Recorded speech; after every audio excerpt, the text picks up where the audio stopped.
아멘. 우리 옆에 있는 분들과 함께 우리 반갑게 인사를 나누고 축복하는 시간을 갖겠습니다. 사랑합니다. 축복합니다.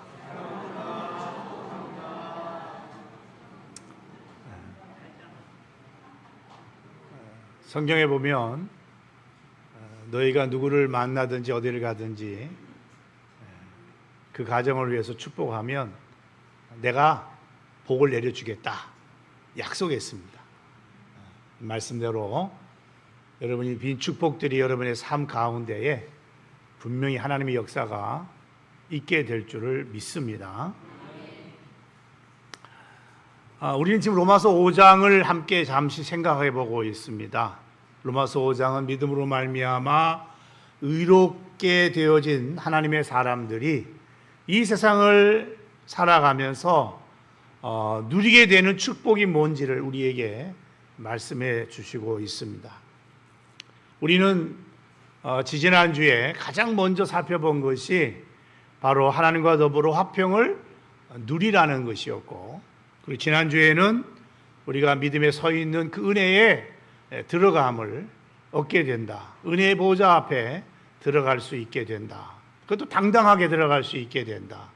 두려움 없이 우리가 담대한 마음을 가지고 하나님 앞에 나아갈 수 있는 그런 복을 받게 되었다.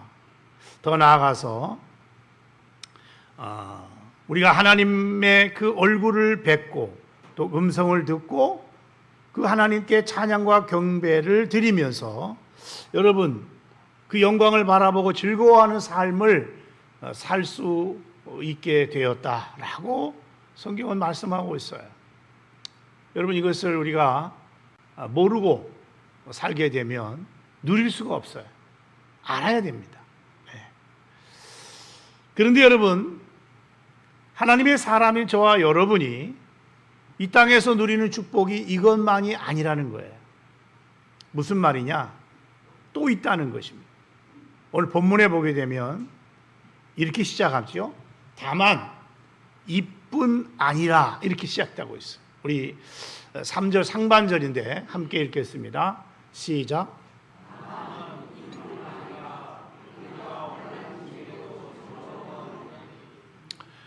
다만 이뿐 아니라는 말은 저와 여러분이 누릴 수 있는 축복이 1절과 2절에서 끝나지 아니하고 또 있다는 거예요. 하나님이 우리에게 주시고 누릴 수 있게 해주신 축복이 또 있다는 거예요. 하나님과 더불어 화평도 누리고 믿음으로 서 있는 그 은혜의 들어감, 은혜의 보좌 앞에 나갈 수 있는, 그것도 당당하게 나갈 수 있는 이런 축복도 우리가 누릴 수 있고, 하나님의 영광을 바라고 즐거워하는 이러한 축복도 누리는데 이것으로 끝나는 게 아니고 또 있다는 것입니다. 우리가 이 땅에 살면서 하나님이 우리에게 주신 누릴 수 있는 또 다른 축복이 더 있다는 것입니다. 그게 무엇이냐? 그것이 오늘 말씀해 보니까 환난 중에도 즐거워하는 것이다. 환난 중에도 즐거워하는. 다시 한번 3절 상반절을 읽겠습니다. 시작.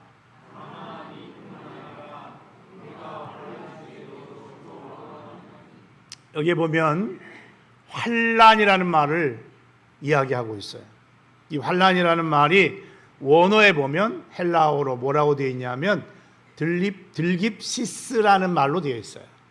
이 말이 의미가 이런 내용이 여러분 담겨져 있어요. 위에서 어떤 무거운 짐이 나를 억누른다는 거예요. 맷돌이 나를 짓눌러서 나를 괴롭게 한다. 이러한 의미를 담고 있는 말이 뭐다? 들깁시스, 환난이란 뜻이에요. 그러니까 이 환난이라는 말을 우리가 이해하게 된다면 위로부터 어떤 무거운 돌덩어리가 나의 마음을 짓누르는 것처럼 나로 하여금 괴롭고 견디기 힘든 고통을 가져다 주는 것, 괴로움을 가져다 주는 것, 그것이 바로 뭐다? 환난이라는 거예요. 환난. 환란이 있게 되면 우리는 무엇인가에서 짓눌리게 되고 여러분 괴로움과 고통을 갖게 된다는 것이죠. 그런데 오늘 성경에 이렇게 말하고 있어요. 환난 중에도 즐거워하나니 그랬어요.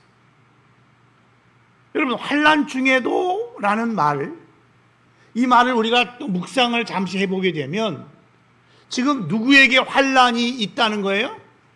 하나님의 사람, 예수 믿고 거듭나고 의롭게 된 하나님의 자녀에게 환난이 있다는 것입니다. 한 번도 죄를 지어본 적이 없는 자처럼 간주되어지는 의롭게 되어진, 그래서 하나님의 영광을 바라보고 즐거워하면서 살아가는 저와 여러분에게 무엇이 있다는 거예요? 환난이 있다는 거예요. 환난이 있다는 거예요. 여러분, 예수 믿는 사람이라고 해서 환난이 없는 게 아니라는 거예요. 예수 믿는 사람에게도 환난이 있다고 성경이 말씀하고 있고 하나님은 우리에게 이야기하고 있다는 것입니다. 그래서 여러분 예수 믿는 사람도 그 가정에도 어느 날 원치 아니하게 여러분 가족 중에 어떤 한 사람이 질병으로 참 쓰러지고 고통받을 수 있고 어떤 경우에는 원치 아니하게 갑자기 정말 친한 정말 가까운 우리 가족 중에 한 사람이 세상을 떠날 수도 있어. 잘 나가던 사업이 어느 날 부도를 맞을 수도 있어.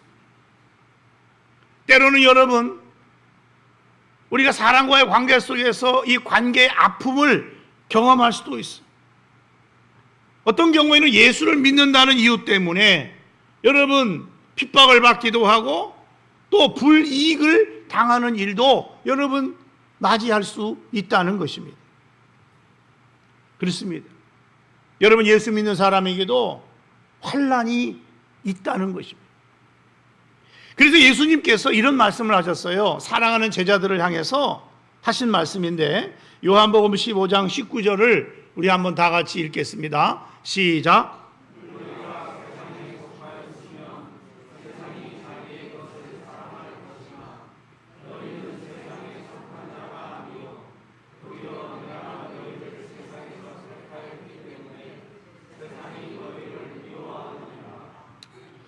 오늘 여기 보니까 너희는 세상에 속한 자가 아니다 이렇게 말하고 있어요. 저와 여러분은 이 땅을 살아가고 있고 이 세상에 살고 있지만 우리는 이 세상에 속한 자가 아니라는 거예요. 주님께서 이 세상 속에서 저와 여러분을 부르고 택하셨기 때문에 너희는 세상에 속한 자가 아니기 때문에 세상은 너희를 뭐 한다고 그랬어요? 미워하느니라. 세상이 너희를 미워한대요. 여러분 오늘 이 세상을 살아가는 사람들 가운데 여러분 그 근본적인 것을 살펴보게 되면 두 종류의 사람으로 나누어져요. 하나는 하나님께 속한 자, 그리고 이 세상에 속한 자.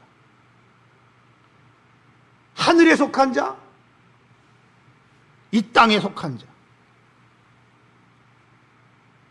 그렇다면 여러분에게 한번 묻고 싶어요. 오늘 저와 여러분, 나는 어디에 속한 자인가? 어디에 소속된 사람인가?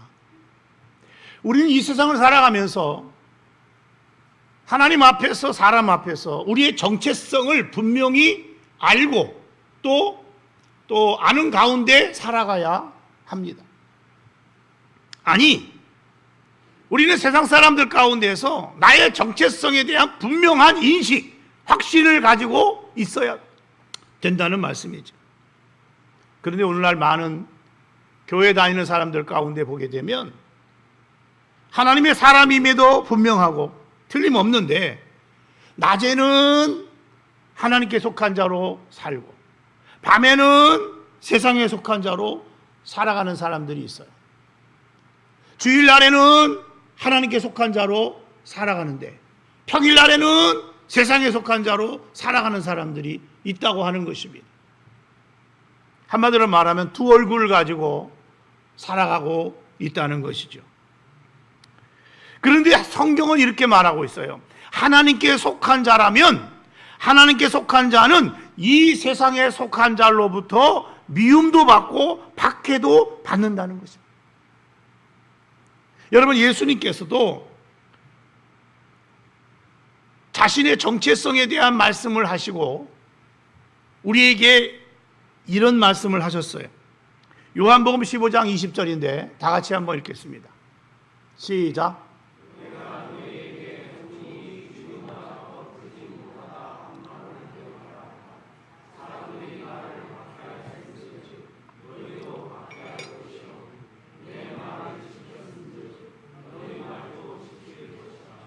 여기 보면 이런 말씀이 있죠. 사람들이 나를 뭐 했다고요? 박해했다. 예수님을 박해했다는 거예요. 사람들이 예수를 박해한 것처럼 너희들도 박해를 받게 될 거다 그 말이에요. 여러분, 박해를 받는다는 말은 우리가 이 세상에서 환난을 당하게 된다는 것을 말씀하고 있는 거죠. 그렇지만 우리가 환난을 당하고 박해를 받고 핍박을 받을 수 있지만 예수님은 요한복음 16장 33절에서 이렇게 말씀했어요. 세상에서는 너희가 환난을 당하나 담대하라. 내가 세상을 뭐 했다고요? 이겼다고 그랬어요. 박해를 받았지만 예수님은 그 박해를 이겼다는 거예요. 승리했다는 거예요. 그러면서 말씀하기를 내가 이겼으니 너희들도 뭐 한다는 거예요? 이길 수 있다는 거예요. 이겨야 된다는 거예요. 할렐루야. 여러분, 예수님은 우리가 예수를 믿는다는 것 이유 때문에, 하나님의 자녀가 됐다는 것 때문에, 이 땅에서 성도로 살아가는 것 때문에 이 세상에서 박해를 받지 않는다고 말한 적이 한 번도 없어요. 예수님은 이런 말씀하셨어요. 너희가 세상에서 환난을 당하나. 예수님만 그렇게 말씀한 게 아니에요. 사도 바울도 그런 말씀을 했어요. 디모데후서 3장 12절인데 다 같이 한번 읽겠습니다. 시작.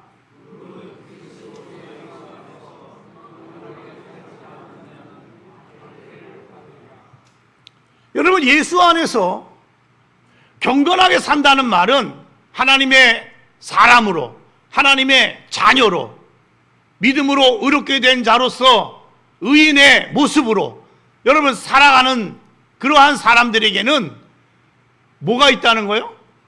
박해가 있다는 거예요. 왜?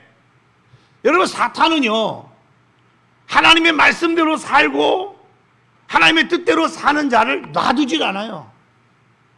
박해한다는 거예요. 핍박한다는 거예요.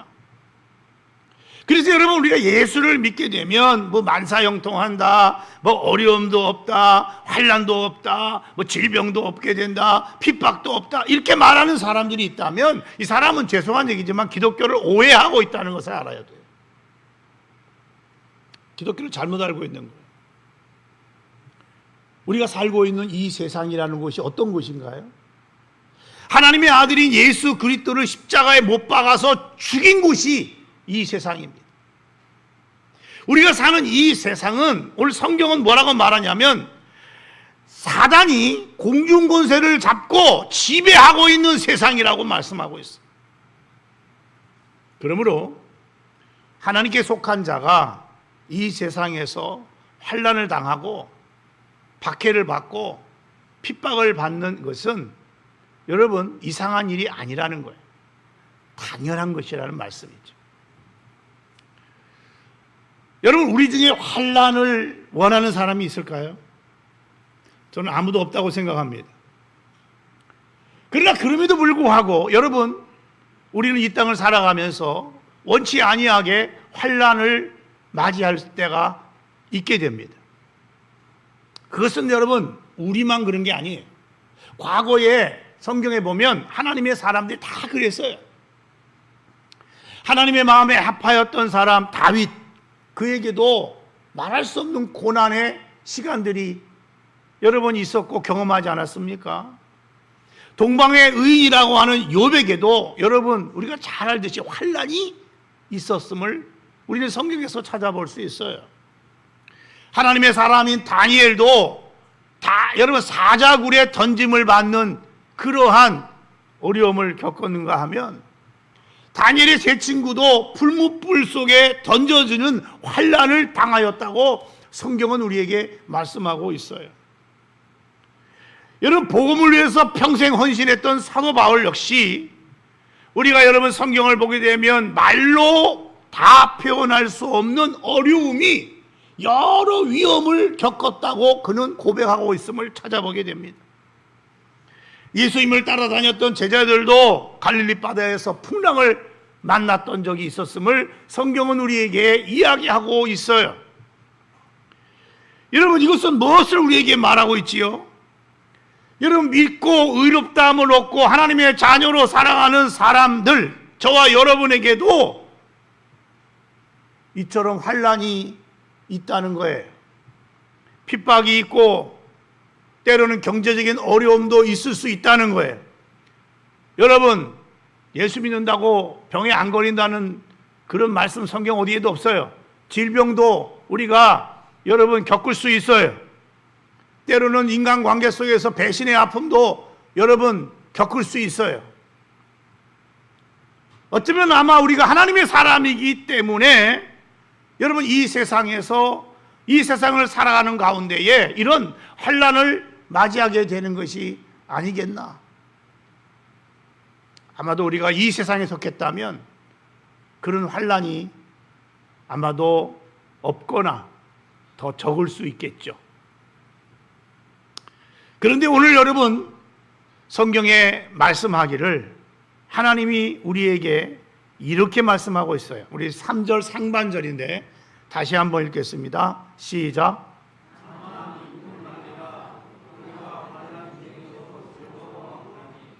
한번 따라 합시다. 환난 중에도 즐거워하나니. 여러분 이 세상에 사는 사람들 중에서 환난 좋아하는 사람 있을까요? 아무도 없을 거예요. 왜냐하면 이 환난이나 괴로움, 고통 이런 것들은 여러분 우리에게 참 고통을 주고 괴로운 것이기 때문에 그렇습니다. 결코 환난이 우리에게 즐겁지 않지요. 그래서 많은 사람들은 이런 환난을 당하게 되면 불평을 하고 어떤 사람의 경우는 이런 환난이 좀 크게 될 때에 그 속에서 여러분 하나님이 나를 버리신 것이 아닌가 하는 생각을 가질 때도 있어요. 왜 하필이면 나에게 이러한 고통이 있고 이러한 어려움을 맞이하게 하고 이런 환난을 내가 겪어야 하는가? 여러분 하나님을 원망할 수 있지요. 여러분 그래요. 이 세상을 살아가는 사람 그 누구도 환난을 좋아하는 사람은 없어요. 모든 사람이 평생 사는 날 동안 아마도 환난이 없으면 좋지 않을까 그런 생각을 가질 수가 있습니다. 그런데 문제는 환난이 있다는 거예요. 우리가 이 세상을 살아가면서 여러분 원치 아니하게 맞이하게 되는 환난이 있을 수 있다는 거예요. 그런데 오늘 본문에 보게 되면 이런 환난이 있지만 그 환난 가운데에서 환난 중에도 뭐하라고 말씀하고 있느냐? 즐거워하라고 말씀하고 있다는 것입니다. 여기서 말하는 즐거워하라는 말은 보통 일반적으로 갖게 되는 그런 즐거움의 개념이 아니에요.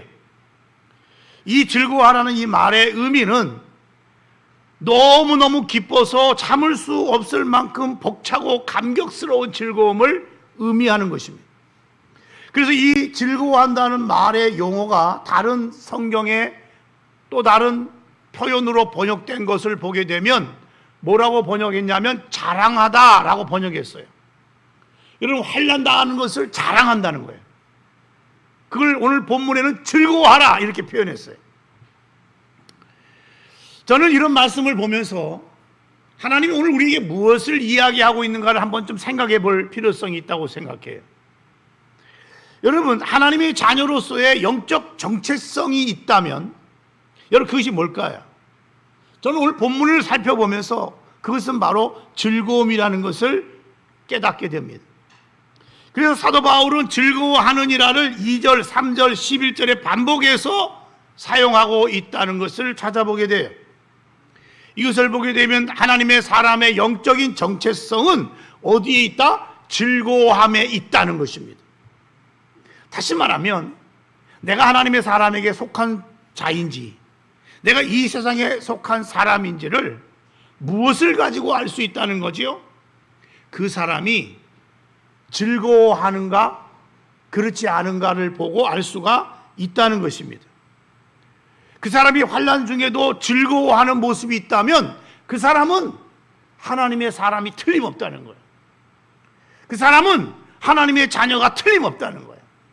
왜? 하나님의 자녀는 환난 중에도 뭐 할 수 있다? 즐거워할 수 있다는 거예요. 이것이 여러분 오늘 성경이 우리에게 이야기하고 있는 말씀인 것입니다. 이 땅에서 우리가 모든 일들이 잘 될 때 뭐 감사하고 즐거워하는 것은 뭐 누구나 할 수 있는 거죠. 그러나 여러분 환난 중에도 즐거워한다? 이건 아무나 할 수 있는 게 아니에요. 하나님의 사람만이, 하나님의 생명을 가진 자만이, 아니 예수를 믿음으로 말미암아 의롭다함을 얻은 자만이 여러분 하나님 안에서 즐거워하고 하나님의 영광을 바라보고 즐거워하고 환난 중에도 즐거워할 수 있다고 오늘 성경은 우리에게 말씀하고 있다는 것입니다. 그렇습니다. 우리가 이 말씀을 보면서 깨달아야 할 것은 하나님의 사람은 환난 중에도 즐거워한다는 것입니다. 고난과 고통 중에도 즐거워하고 살아간다는 것입니다. 예를 들어서 여러분 바울을 보세요. 바울이 빌립보에 가서 복음을 전하다가 귀신 들린 한 여종을 만나죠. 예수의 이름으로 귀신을 쫓아내는 일로 돈벌이가 안 되자 그 주인이 바울을 고소했어요. 그래서 억울하게 매를 맞고 빌립보 감옥에 갇히게 되죠. 여러분 두 손 두 발에는 착고가 채워졌어요. 한밤중에 아마 바울이 기절했다가 깨어난 것 같아요. 보통 사람 같으면 여러분 너무나 억울하지 않습니까? 여러분 하나님에 대해서도 여러분 내가 좋은 일 했는데 왜 이런 어려움을 당하고 고통을 당합니까? 하면서 불평할 수 있고 불만 터뜨릴 수 있지 않습니까? 그런데 그의 마음속에는 무엇이 밀려왔느냐? 하나님이 주시는 참 평안이 밀려왔어요. 하나님이 주시는 성령의 기쁨이 밀려왔어요.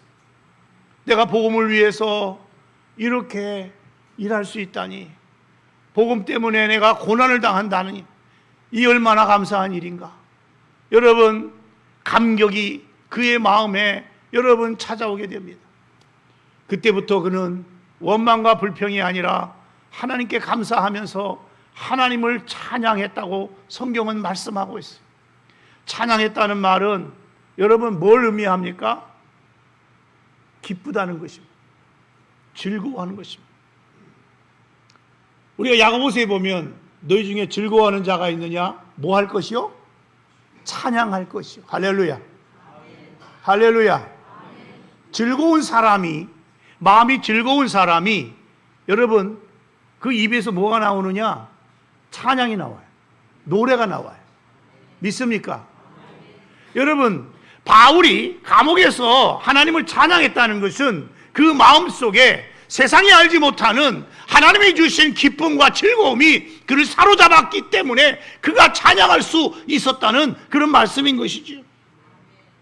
한밤중에 찬양하자. 여러분 어떤 일이 벌어집니까? 그 감옥에 지진이 일어나고 오문이 열리고 쇠고랑을 찼던 것이 다 풀려지고, 할렐루야. 그 일로 인해서 여러분 예수 믿기 어려웠던 그 감옥 간수장이 그 자리에서 내가 어떻게 해야 구원을 얻으리까? 주 예수를 믿어라. 그러면 너와 네 집이 구원을 받으리라. 온 가족이 구원받은 놀라운 역사가 일어난 걸 믿으시기 바랍니다. 왜 하나님의 사람은 환난 중에도 즐거워할 수 있는 걸까요? 환난 그 자체 때문일까요? 아니에요. 앞서 말씀드린 것처럼 환난은 누구에게나 고통스럽고 괴롭고 힘든 거죠.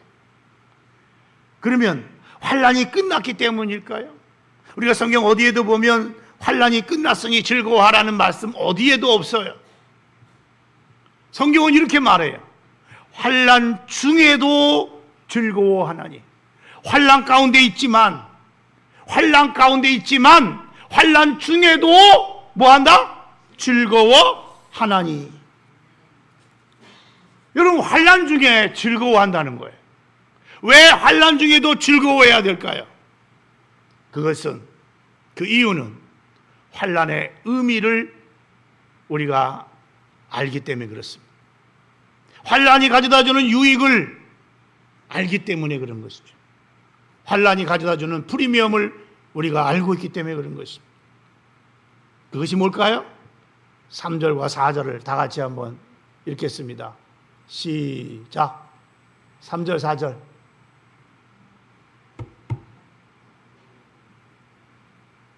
다시 읽겠습니다. 시작.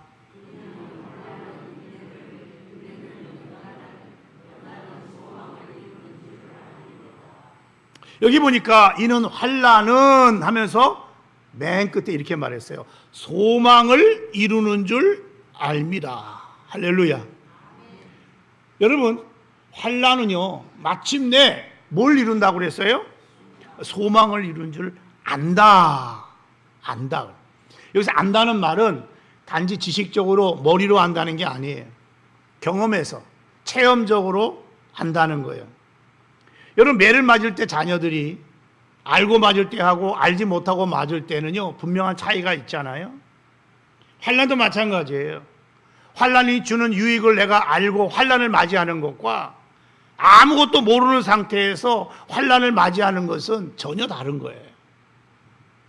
그런데 하나님의 사람은요, 환난을 맞이할 때 즐거워할 수 있는 이유는 그 환난을 통해서 우리에게 가져다주는 유익과 여러분, 그 프리미엄, 그 환난이 주는 의미를 우리가 알고 맞이할 수 있기 때문이라는 것입니다. 지금 당장은 환난이 나에게 고통스럽고 괴로운 것 틀림없지만 이것을 통해서 내게 주어질 하나님의 놀라운 축복이 있음을 알기 때문에 우리는 그 환난 너머에 하나님이 주실 그 축복을 바라보고, 여러분, 나를 기다리고 있는 그 하나님의 그 축복과 은혜를 바라보고 우리는 뭐 할 수 있다는 거예요? 즐거워할 수 있다는 거예요. 할렐루야. 지금 환난 중에 있지만 즐거워할 수 있다는 거예요.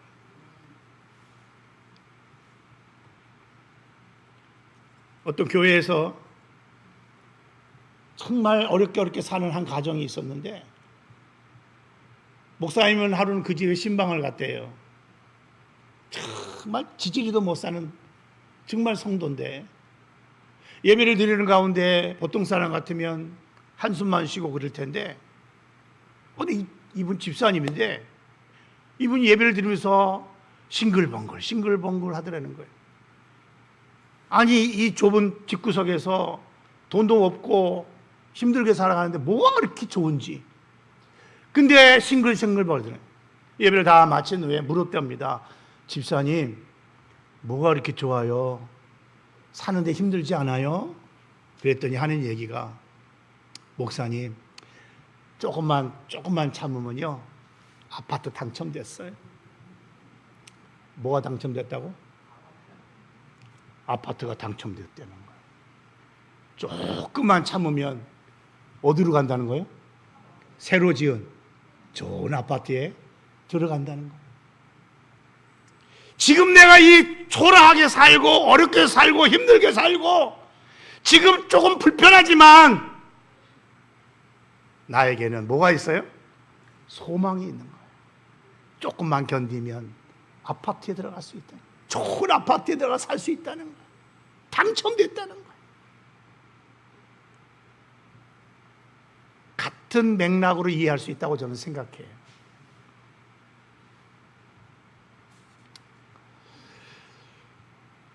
환난이 우리에게 주는 유익이 뭐라고 말하고 있죠? 인내와 연단을 거쳐서 마침내 소망을 이루는 것이라고 그랬어요. 다시 한번 우리 3절과 4절을 읽겠습니다. 3절 4절 시작.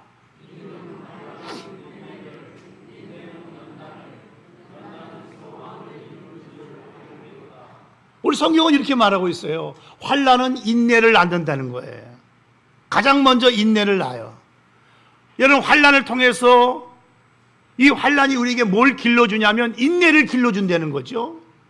인내라는 것은 아주 질긴 힘을 말하고 참고 견디는 것을 의미하고, 근데 이 인내라는 것은 결코 그냥 생겨나는 것이 아니에요. 반드시 환난을 겪으면서 생겨나게 됐잖아요. 성경은 우리에게 그러한 내용들을 이야기하고 있어요. 예를 들면 아브라함 보세요. 여러분, 아브라함에게 찾아오셔서 하나님이 약속한 말씀이 뭐예요? 내 씨로 말미암아 천하 만민이 복을 얻으리라 그랬어요. 그래서 아브라함은 그 말씀을 붙잡고 집을 떠나서 가나안 땅으로 갔잖아요. 근데 여러분, 아브라함이 그 약속을 받은 것이 여러분 몇 년 지나서 받았어요? 25년이 지나서 받았어요. 25년 만에 아들 이삭을 낳은 거예요. 약속의 자녀를 낳은 거예요. 25년이라는 긴 세월 동안 인내하면서 연단받으면서 결국 100세에 아들 이삭을 얻게 되지요. 그리고 마침내 믿음의 조상이 되었다고 성경은 말씀하고 있어요. 여러분, 야곱도 마찬가지 아닙니까? 여러분, 20년이 넘는 세월 동안 그는 자기가 지은 죄로 인해서 고난의 대가를 치르고 험악한 세월을 보냈다고 그랬어요. 그러나 그 과정 속에서 인내하고 연단을 통하여 마침내 그가 야곱이 변하여 뭐가 됐다고요? 이스라엘, 하나님의 자녀가 됐다고 말씀합니다. 약속의 자녀, 하나님을 이긴 자가 되었다. 요셉은 어땠습니까? 여러분, 요셉이 꿈을 꾸고 곧바로 애굽의 국무총리가 되었습니까? 아니잖아요. 여러분, 그 꿈이 그냥 당장에 이루어진 게 아니에요. 여러분, 30년이라고 하는 기나긴 세월 동안 요셉은 여러분 저 애굽에 가서 시련과 환난을 겪으면서 때론 억울한 누명도 쓰고 감옥에 갇히며 여러분 인내의 시간을 통과한 후에 마침내 국무총리가 되었다고, 그 꿈이 이루어졌다고 성경은 말씀하고 있지 않습니까? 여러분, 환난은 우리에게 뭘 갖게 한다고 말하고 있어요? 인내를 갖게 한다고 말씀합니다. 그리고 그 인내는 우리에게 뭘 가져다 줘요? 연단을 가져다 준다고 말씀하고 있어요. 연단이라는 말은 우리의 믿음 안에 있는 불순물들이 제거되어서 우리의 믿음이 온전해지고 견고해지는 것을 말해요. 본래 연단이라는 말이 어디에 쓰인 말이냐면 쇠붙이에 쓰였던 말이에요. 쇠붙이를 불 속에 넣으면요, 그래서 꺼내면 볼겋게 달궈지잖아요. 그러면 그것을 쇠망치로 두들겨 패서 내리쳐서 쇠붙이 속에 있는 찌꺼기들을 제거하죠. 그 가운데에 눈에 보이지 아니하는 자그마한 구멍이라든지 틈들이 메워지게 되고, 그러면서 그 쇠는 점점 강해지는 거죠. 그리고 욥기에 보면요, 이렇게 말씀하셨어요. 욥기 23장 10절인데 다 같이 한번 읽겠습니다. 시작.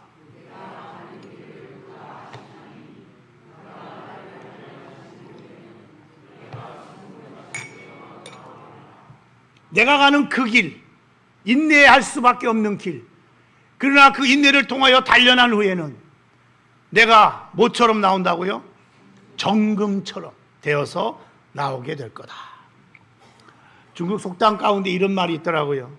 마찰이 없으면 다이아몬드가 연마될 수가 없듯이 사람은 시련이 없이는 완전하게 될 수 없다 그랬어요.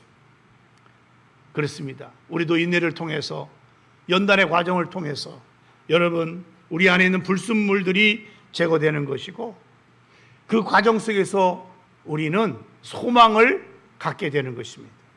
온전한 하나님의 사람으로 여러분 성숙되어지고 성장되어진다는 사실을 믿으시기를 바랍니다.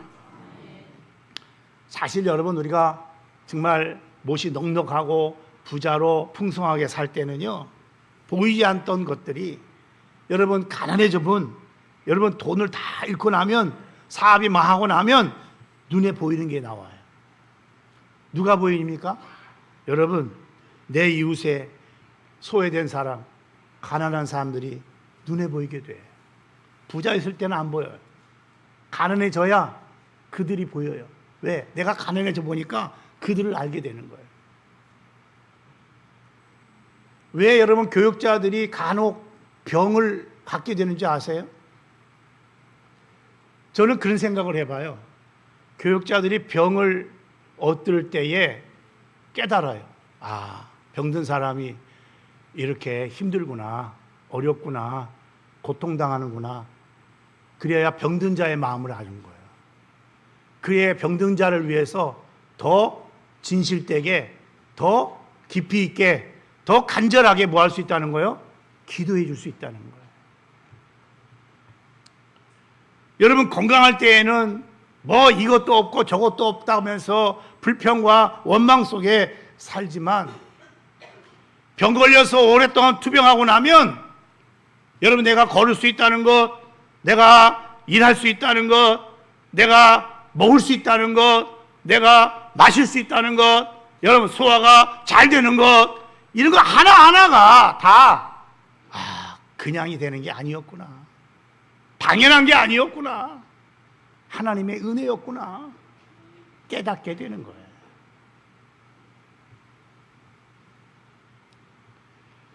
연단을 받아서 내 마음을 지배하고 있던 욕심들이 사라지게 되면 그때부터 우리의 눈에 하나님이 보이기 시작하는 거예요. 그런 사람이 5분 기도하지 못했던 사람이 2시간, 3시간 동안 시간 간 줄 모르고 기도하게 되고, 여러분 돈, 출세, 성공밖에 보이지 않던 사람들이 연단을 받아서 불순물들이 제거되어지면 하나님의 영광이 그때부터 보이기 시작하는 거예요. 그때부터 하나님 앞에 나오게 되고 예배의 자리에 나오게 되는 것이죠. 한마디로 말하면 소망이 이루어지게 되는 거예요. 여러분 3절과 4절을 다시 한번 읽겠습니다. 시작.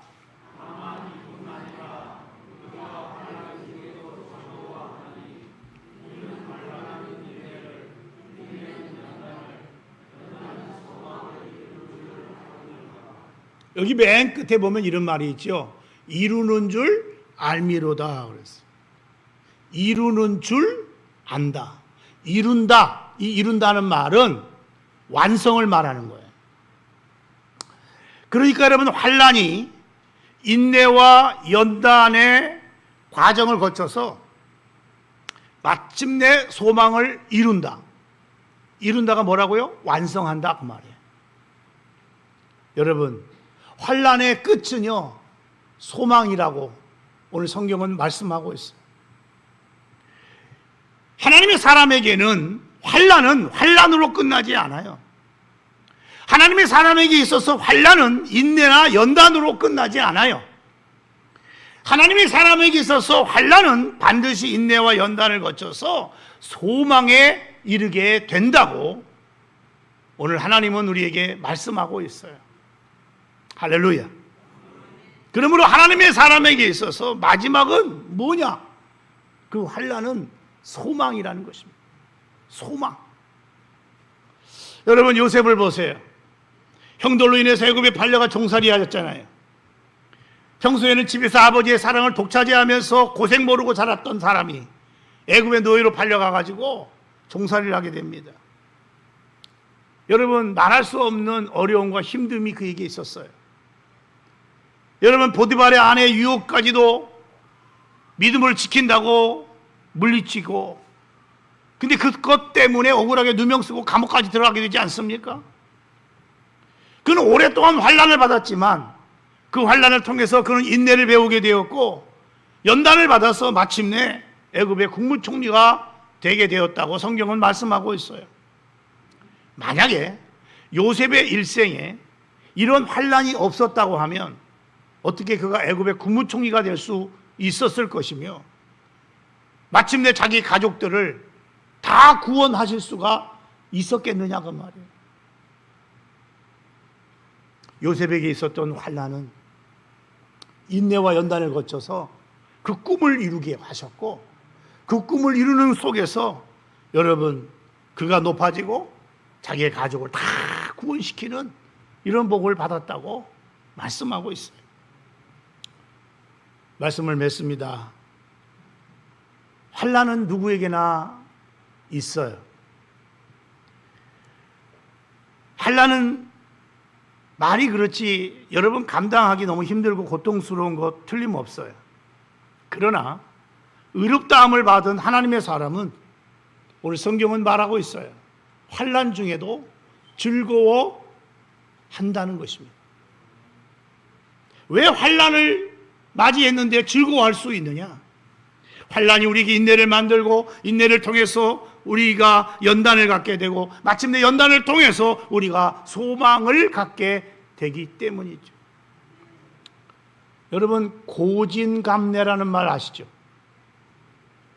마찬가지로 환난은 우리에게 소망을 가져다 주는 것입니다. 환난을 통해서 우리는 보지 못했던 것을 훗날 보게 만들어주는 축복이 있게 됩니다. 전에는 깨닫지 못했는데 환난의 과정을 통해서 우리의 눈이 열려져서 우리의 생각이 열려져서 깨닫게 되는 것을 만들어줍니다. 그러므로 여러분 기억합시다. 환난이 임할 때에 환난만을 바라봐서는 안 돼요. 환난을 통해 우리에게 여러분 주시는 우리가 얻게 되는 이 소망을 바라볼 수 있어야 할 줄로 믿습니다. 여러분 환난이나 또는 현재의 어려움 때문에 낙심하지 않기를 바랍니다. 도리어 환난 중에 즐거워할 수 있기를 주님의 이름으로 축원합니다. 우리는 지난주와 지지난주에 걸쳐서 이 본문의 말씀을 통해서 신앙생활이 무엇이고 어떻게 하는 것인가 하는 것에 대한 부분을 함께 좀 살펴보고 있잖아요. 오늘은 신앙생활이 여러분 어떻게 하는 거라고 말하고 있어요? 환난이 있을지라도 그 환난 중에도 뭐 하는 것이 신앙생활이라고요? 즐거워하는 것이 신앙생활이라는 것이에요. 여러분 이것이 여러분 하나님의 사람의 정체성이고 예수 믿지 않는 사람과 이 세상 사람과 여러분 하나님의 자녀인 저와 여러분의 다른 점인 것이죠. 우리가 그런 삶을 살아갈 때에 우리가 여러분 이처럼 환난 중에도 즐거워할 때에 이러한 우리의 모습을 보고 많은 사람들이 우리에게 다가와서 묻지요. 당신은 어떻게 환난 중에도 그 어려운 중에도 낙심하거나 절망하거나 좌절하지 아니하고 소망 가운데 기뻐하고 즐거워할 수 있었느냐고. 그때 우리는 이 말씀을 전할 수 있어야 됩니다. 그것은 바로 주님 때문이라고. 우리의 환난은 환난으로 끝나는 게 아니고 마침내 이것을 통해서 하나님은 우리에게 소망적인 것을 주시기 때문에 그걸 내가 알기 때문에 그걸 믿기 때문에 우리는 즐거워할 수 있다고 우리는 담대하게 자신 있게 얘기할 수가 있어야 할 것입니다. 여러분 환난 중에도 즐거워하는 것 이것이 바로 저와 여러분이 이 세상에서 누릴 수 있고 누려야 할 축복이며 특권임을 믿으시기 바랍니다. 믿습니까? 믿으시기 바랍니다. 우리 한번 기도하십시다.